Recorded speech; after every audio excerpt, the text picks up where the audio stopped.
Bliži se popis stanovništva u Crnoj Gori.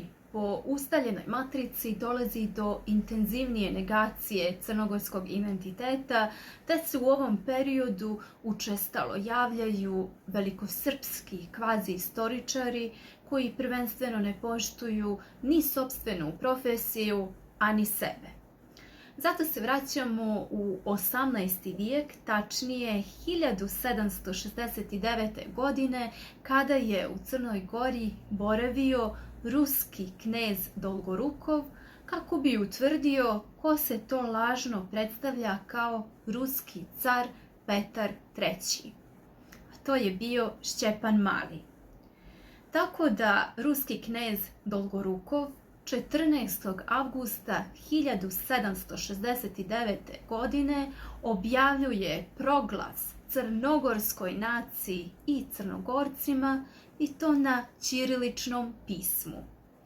Pored ovog arhivskog dokumenta u knjizi nekoliko dokumenata o misiji kneza Dolgorukovog 1769. godine nalazi se oko 60 arhivskih dokumenata koji su na italijanskom jeziku za mletačke vlasti pisali njihovi izvještavači. U svim ovim dokumentima se isključivo pominju Crnogorci, dok pomena Srba ne postoji.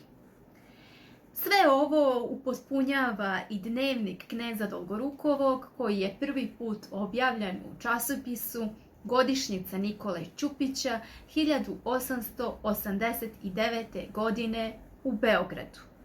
Također ne postoji ni jedan jedini pomen Srba u Crnoj Gori, a zašto je to tako, ostaje vama da razmislite. Cetinje, 14. avgusta 1769. Proglas princa Georgija Dolgorukovog crnogorskoj naciji, u kome iznosi do čega su dovele međusobne svađe i nesuglasice između stanovnika Spiča bazirane na vjeri. Dalje kaže da je plan carice pomoći svima hrišćanima, bez obzira na različite zakone, da se oslobode barbarske vladavine, te zbog toga poziva sve Crnogorce da se okane nasilja, grozeći im se kaznama. Također moram napraviti kratku digresiju i istaći da je u pitanju knez Jurij Vladimirović Dolgorukov, a zašto se u određenim dokumentima javlja kao Georgije nije bilo predmet ovog istraživanja. Nastavljamo sa još nekoliko arhivskih dokumenata iz spomenute knjige. Budva, 12. avgusta 1769.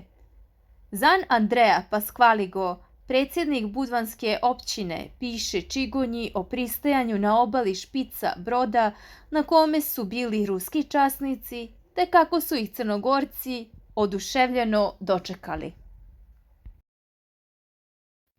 14. avgusta 1769. Izvještaj uhoda o dolasku nekih stranaca kod špica, odakle su Crnogorci prenosili sa brodova ratni materijal u unutrašnjo svoje zemlje. Nadalje, isti javljaju kuda su se ti stranci uputili i kakve su namjere generala Georgija Dolgorukovog u Crnoj Gori. 8. oktobra 1769. Nepoznati uhoda izvješćuje vraćena koliku je štetu nanijela strašna bura okolici Bara, te da se priča u tom gradu da je došao ferman protiv Crnogoraca, koji su uništili vodenicu i nanijeli druge štete iznad Zubaca. Pronašaj druge glasove, kao i to da je paša pozvao sve albanske poglavare neka budu spremni na prvi znak. Ujedno se čudi neobavještenosti Čigonje glede špica.